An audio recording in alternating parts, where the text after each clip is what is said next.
আপনাদের সকলকে আমার চ্যানেলে স্বাগত জানাই। আজকে আমি আপনাদের সাথে শেয়ার করব কি করে চুনো মাছের ঝোল আমি রেঁধেছিলাম। তো চলো দেখা যাক। এগুলো হচ্ছে ফ্রেশ নদীর চুনো মাছ প্লাস পুঁটি মাছ। এগুলো কিন্তু খুব টেস্টি হয়। আর আমাদের এখানে দামোদর নদী আছে, সেখান থেকে ধরে এনে অনেকেই বিক্রি করতে আসে। তার সকালে এটা কেনা হলো, আর এগুলোকে ছাড়িয়ে ভালো করে ধুয়ে রাখা হচ্ছে।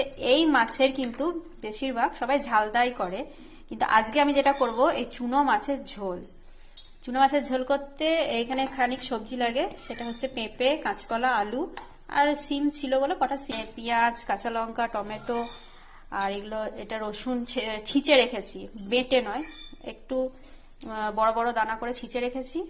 আর আদা বাটা, আদা, জিরে, ধনে, এই তিনটে একসাথে সিলে বেটে রেখেছি। আমি কিন্তু ওই প্যাকেটের গুঁড়ো মশলা ইউজ করিনি। তো কড়াইয়ে মোটামুটি আমার তেল দিয়ে দিয়েছি, এটা গরম হোক। এই তেলটা গরম হয়ে এলে এই মাছগুলোকে হালকা করে ভেজে নেব। এটা কিন্তু কাঁচা মাছেও কিন্তু ঝোলটা করা যায়, কিন্তু ওটা অনেক সময় গন্ধ ওঠে বলে হালকা ভেজে নিই। এটার মধ্যে প্রথমে আমি নুন আর হলুদটা মিশিয়ে নিই। এই যে নুন আর হলুদটা আমি দিয়ে দিলাম, এটাকে ভালো করে মাখিয়ে নিতে হবে মাছগুলোতে। তেলটা মোটামুটি গরম হয়ে এসছে, আর একটু হবে। তেলটা গরম হয়ে গেলে এর মধ্যে এই মাছগুলোকে ছেড়ে দেবো পুরো।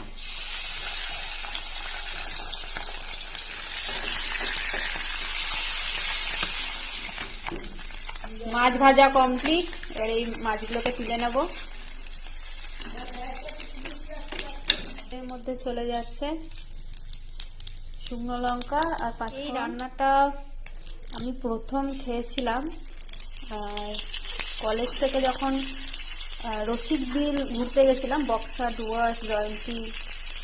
তখন কিন্তু ওখানে একটা হোটেলে এই চুনো মাছ দিয়ে ঝোল আমি খেয়েছিলাম।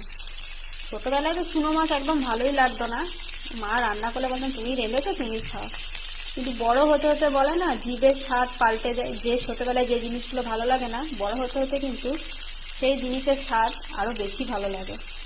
তো এখন কিন্তু চুনো মাছটা অনেক বেশি ভালো লাগে। মা কি করতো, বেশিরভাগটা সর্ষে দিয়ে খুব কড়া করে ভাজা ভাজা করতো, বা পেঁয়াজ দিয়ে কড়া করে ভাজলে হয়তো একটু আধটু খেতাম, এর বেশি কিন্তু নয়।